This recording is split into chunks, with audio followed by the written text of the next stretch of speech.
माँ बेटी अकेले रहते थे और वो जो नू मान के चलो वो चीज हमने फेस किया ना, भगवान करे, मैं ये कहती हूँ कि कोई भी ना करे, क्योंकि घर में सिर्फ माँ बेटी हम रह गए थे। कुछ रिश्तेदार ऐसे होते हैं कि उन्होंने बोला कि नहीं, बहू को आगे नहीं पढ़ाना, लड़का कम पढ़ रहा है, आपके लिए अच्छा नहीं होगा कि हमारी बहू कहीं हाथ से ना निकल जाए, कहीं हमसे बाहर होके ना चलने लग जाए। मेरी फैमिली ने किसी भी ने भी एक्सेप्ट नहीं करी थी ये चीज कि भाई लड़की ने खुद लड़का देखकर क्या तो हम उसको वो नहीं देंगे, इजाजत नहीं देंगे। राम राम जी, मैं रेखा शर्मा, गांव कोतकला की बेटी, और मांडी कला में मेरी शादी हो रही है। तो एजुकेशन मैंने बीए और बीएड कंप्लीट कर ली है। तो चलिए जी, मैं अपने बचपन से आपको सारी स्टोरी बताती हूँ। मैं एक मिडिल क्लास फैमिली से बिलोंग करती हूँ, जो गांव कोतकला में मेरे पापा रहते हैं और फार्मिंग का काम करते हैं। हम दो बहन भाई हैं। भाई ने भी वहीं से गांव से ही एजुकेशन की है और मैंने भी सरकारी जो गवर्नमेंट स्कूल होता है वहीं से एजुकेशन की है। +2 तक की हमारी गवर्नमेंट एजुकेशन हुई है। उसके बाद मेरी मैरिज कर दी गई थी, और मैरिज ये थी भाई, मेरी मैरिज की गई थी जो लव स्टोरी थी। तो जो लव मैरिज हुई थी हमारी 2014 में हुई थी, और उसमें आपको पता है उस टाइम बहुत सारे गांव में बहुत सारे इशू होते हैं कि भाई लव मैरिज, एक लड़की ने लव मैरिज की है, खुद की पसंद से लड़का देखा है। पर मेरे पापा ने हमेशा मेरा सपोर्ट किया है, क्योंकि उन्होंने बहुत सारा स्ट्रगल फेस किया था। उन्होंने बचपन से ही अपनी लाइफ में बहुत स्ट्रगल फेस किया था। हमने खुद देखा, हमें बताया गया है कि भाई हमें बहुत सारा स्ट्रगल फेस किया, और वो ये चाहते थे कि जो उन्होंने फेस किया वो उसके बच्चे ना फेस करें।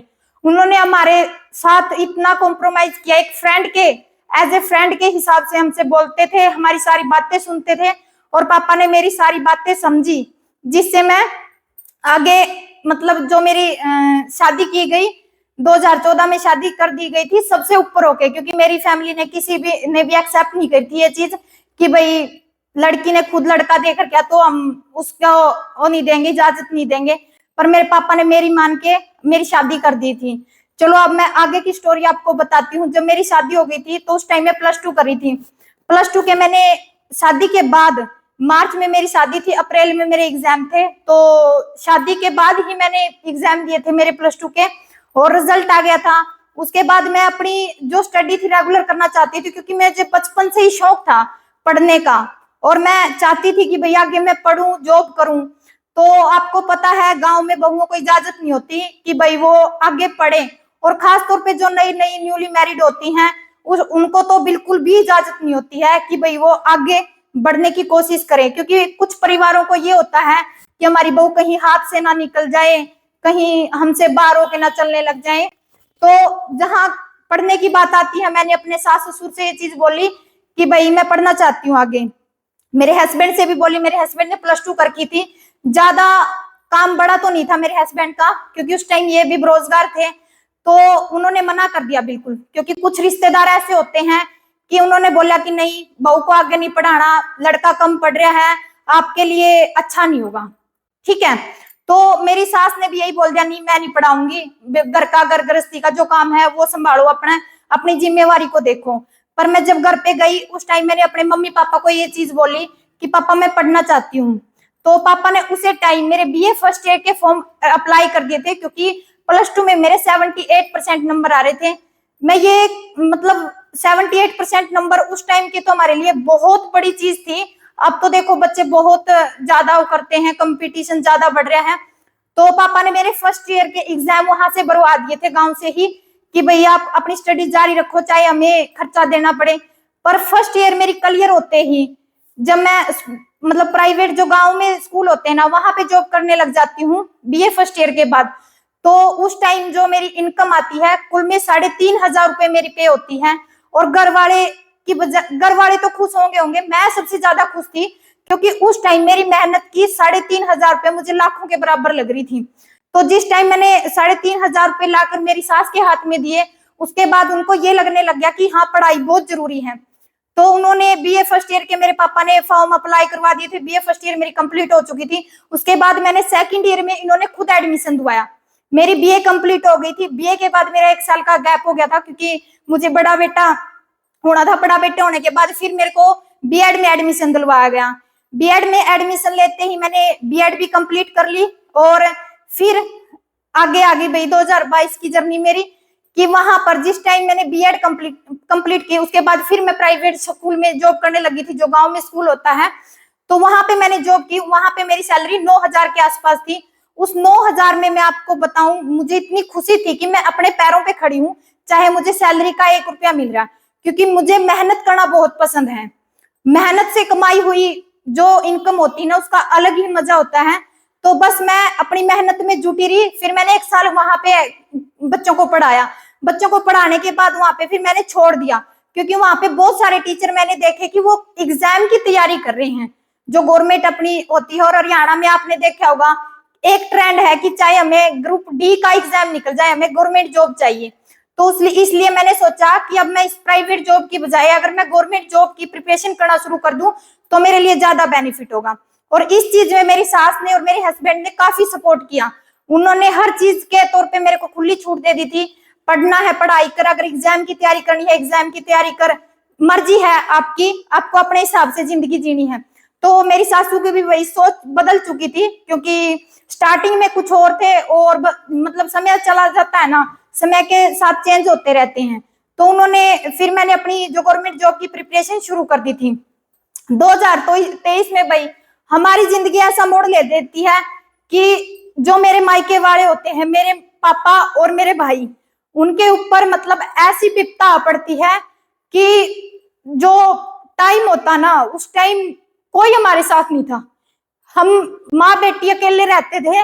और वो जो नू मान के चलो, वो चीज हमने फेस किया ना, भगवान करे, मैं ये कहती हूँ कि कोई भी ना करे, क्योंकि घर में सिर्फ माँ बेटी हम रह गए थे। जो मतलब आप समझ सकते हो कि 2 माँ बेटी घर में अकेले कैसे दिन बिताती हैं। तो हमने करीबन 3 महीने के आसपास अकेले बिताए, और जिसमें कोई किसी का नहीं होता। हमेशा एक बात याद रखना, आगे जिस टाइम आप आगे बढ़ोगे ना कुछ करने के लिए, तो आपकी टांगे बहुत खींचेंगे, बहुत खींचेंगे। मेरे साथ भी ऐसा ही हुआ है। जब मैं मतलब आई और मैंने ये चीज करनी शुरू की कि भाई मुझे गवर्नमेंट जॉब की एग्जाम की तैयारी करनी है और आगे बढ़ना है, उस टाइम तो किसी ने कुछ नहीं बोला। पर मैंने साथ के साथ एक यूट्यूब चैनल क्रिएट कर लिया। मेरे हस्बैंड ने बोला कि जो भी आप खुद करते हो वही लोगों को दिखाओ जो हाउस वाइफ हैं, ताकि वो भी मोटिवेट हो और आपसे कुछ सीखें। तो उस टाइम मैंने मतलब अपनी छोटी छोटी वीडियो क्लिप निकालना शुरू किया और अपना चैनल बनाना शुरू किया।